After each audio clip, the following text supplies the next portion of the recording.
Someone told me $600 account with TradeZero, you get access to those borrows. That's one of the reasons why we started TradeZero offshore. Let's lower the barriers to entry.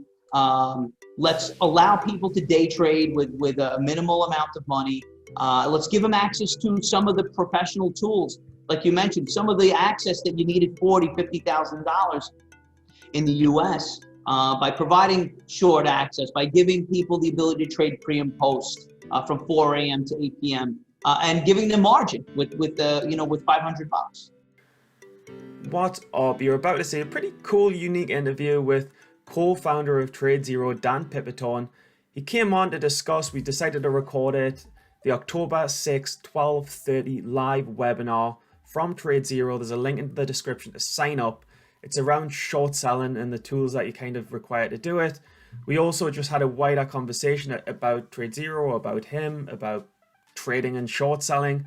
Put a few questions to him, but I also know that you guys might have some questions too that I didn't put to him. So you can address things like maybe, for example, the borrow costs, the overnight fees. If there's any other questions or concerns, you can also go to this webinar and ask direct. October 6th, 12:30, short selling with TradeZero, link in the description. We welcome here Dan Pipitone. He's the co-founder of TradeZero and TradeZero America. It's pretty much a privilege to speak to you, Dan, because I've been using TradeZero for about 4 years now. I've grew up. TradeZero actually got me profitable as a losing trader until I found your borrows. So since I've started this affiliate program, it's great to have you on, and I know that you've got an announcement, so it would be cool just to put a face to the name, because people are like, who is this guy who's behind this brand?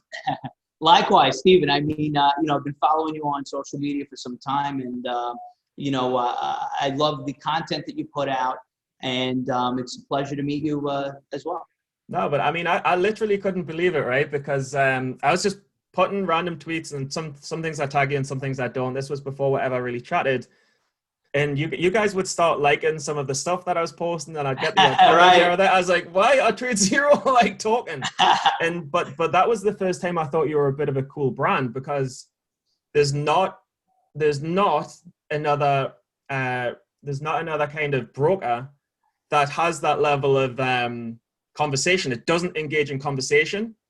It's by the book, very strict. Do you know what I mean? They'll not take social to that level, and that's what I liked about you guys. Yeah, I mean, we definitely have a bit of an edge to us. I think it's more of a byproduct of, we're guys from Brooklyn.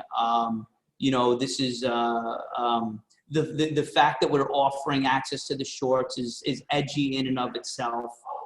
So yeah, I mean, we're excited about your involvement, and also engaging with your audience as well. But I don't know if you realize what you guys kind of have done, because you could not get easy to borrows with an account. Like, I mean, we're international, right? Because TradeZero is TradeZero America, and then it's TradeZero for the international audience, and TradeZero for the American. So I came from the international audience, and I'd be looking at these big brokers, and I'm like, $40,000. Yeah, really. And I'm like, And then someone told me $600 account with TradeZero, you get access to those borrows. That's correct.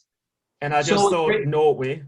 Yeah, and that's one of the reasons why we started TradeZero offshore. My partners and I have come from a background of, we've had other broker-dealer in the past, a company called Noble Trading. We started in '99. We sold it to Lightspeed Trading in 2010. And the idea was, when we sold it, the regulatory environment was at such a place where, they were really coming down on smaller accounts, and it became very difficult to operate as a small shop back then. And so the thinking was, let's start offshore. Let's use the technology that we've been developing for the last 5 years, and let's create a model whereby the folks in the U.S. used to be able to do with $2,000, trade on a margin account. Let's recreate that. Let's lower the barriers to entry. Let's allow people to day trade with a minimal amount of money. Let's give them access to some of the professional tools. Like you mentioned, some of the access that you needed $40,000, $50,000 in the U.S. by providing short access, by giving people the ability to trade pre and post from 4 a.m. to 8 p.m. And giving them margin with with $500. So it's really been well received to date, and we're just continuing to expand on not only the access. One of the things that's just come out last week on the web was the charting from 4 a.m. to 7 a.m., which is kind of an issue we've had. Next week, you guys are going to see that on the pro platforms. But it's really just taking what we know to be kind of professional grade types of accesses and tools that are available to many in the U.S. and providing those to small accounts internationally. But I don't know, again, like, I mean, as a young guy, up and coming trader and a new trader, I don't know if you realize, but you probably do, but shorting used to be for the rich. Shorting was for those who had the big account. And what you had to do is traditionally, you had to long until you made enough money until you cut short. Exactly. But you guys have you basically changed the industry. You've kind of I wouldn't say revolutionized the industry, but you've shook it up because you've you've took down the barrier of access. Yes. To say, because not everyone can long, like I suck at going long, right? A lot of people suck. They're really bad at, like, I'm okay now, like I'm sorting after 4 years, but people, like, look, some people are long biased naturally, instinctively by personality. Some people are short biased naturally, instinctively by personality. The people who are on the short side couldn't effectively trade, and you give them that platform. Right. And it's funny because we've all been pre-programmed. You watch TV. I mean, the Dow being down 400 points is never a good day. Like, it's red and bad and that's not good. But, at the same time, if you don't have that access, what are you supposed to do? Being long and wrong, I've said this in the past, is one thing. But imagine, you've identified through your research, through product use, even being a customer of some of these places, that, hey, this thing's not really going to work. So it's one thing to be long and wrong. It's another to know and have a good idea the stock's going to go down, and then you don't have the access to take advantage of that. Yeah, so, or which is always a struggle as well, as with a lot of these brokers, you can take the shares if you take the position, right?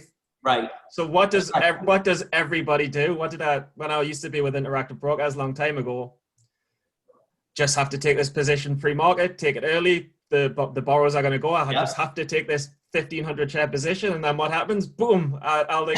You have to risk the stock to go 15, 20, 25% up, just because you kind of hope and think, and ultimately it will go down. But you have to take the position to get the borrowers. That's right, which is crazy. It encourages reckless trading. Mm-hmm. And probably the overextension of margin, which is, never.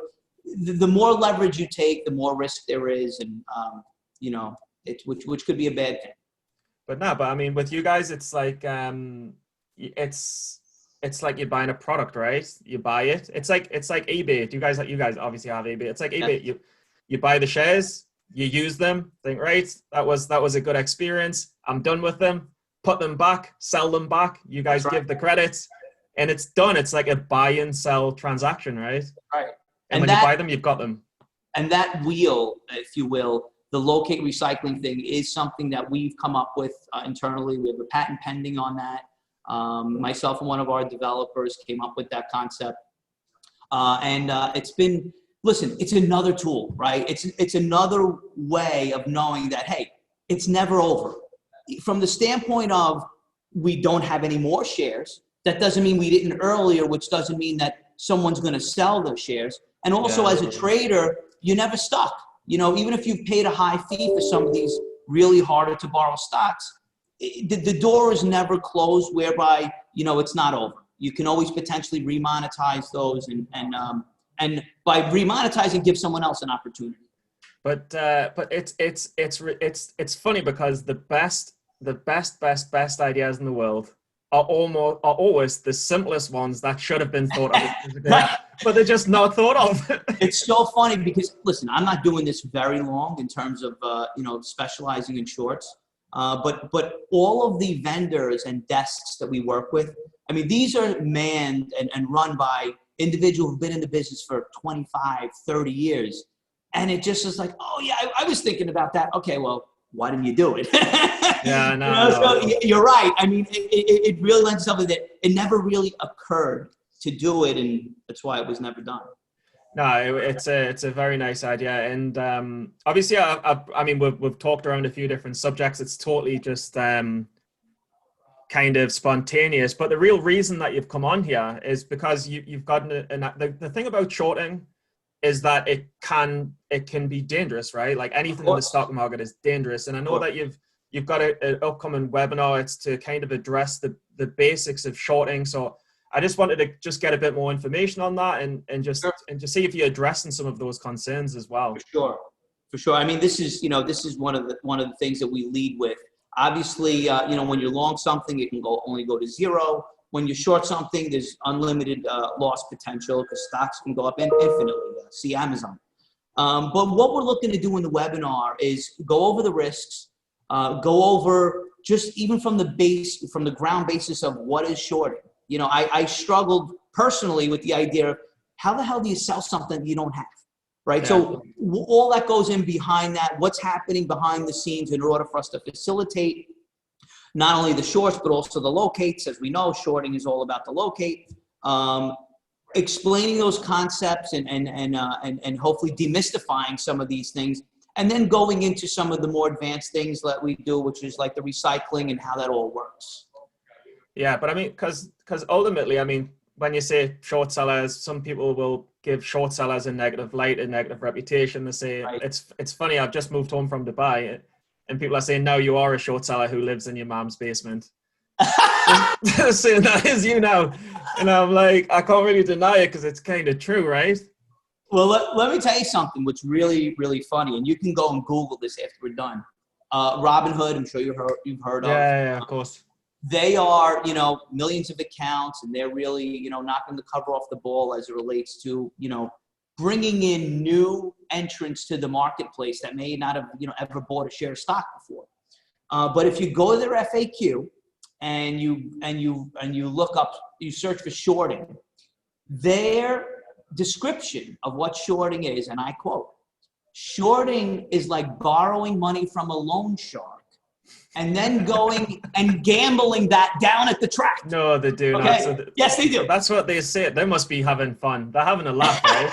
But I'm telling you, so tongue in cheek. Obviously, we disagree, and I think it's that packaging that we're accustomed to from just watching the financial news, and you hit from everywhere that this is a risky thing. It's something you don't want to be a part of.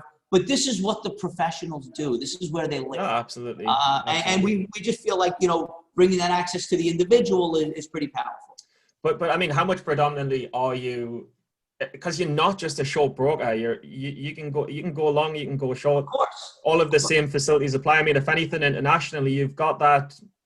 The reason I like TradeZero is you've got that internationally. You've got the cutoff where you will be took off unrealized at a limit that you set.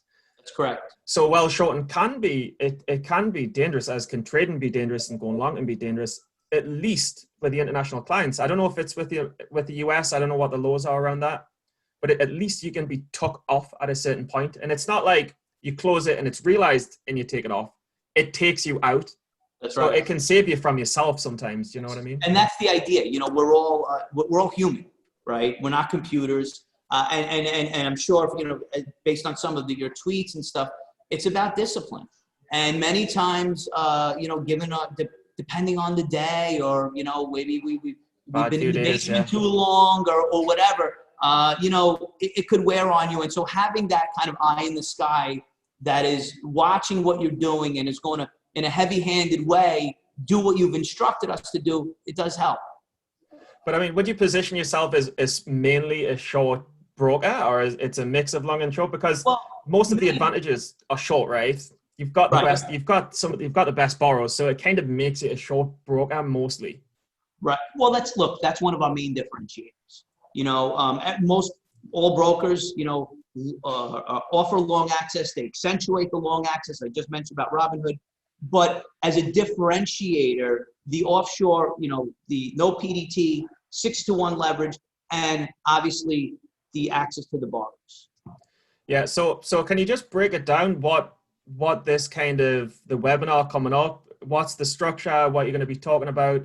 So it's just basically what it is. Just to re-go Starting over it. 101, the mechanics of what it is. We're going to go into our own technology and kind Yeah. of go through that. We're going to talk about it conceptually. We're going to apply it to what we do. And then we're going to go over some of the unique features of the platform Yeah. as it relates to both longs and shorts, and then have some Q&A.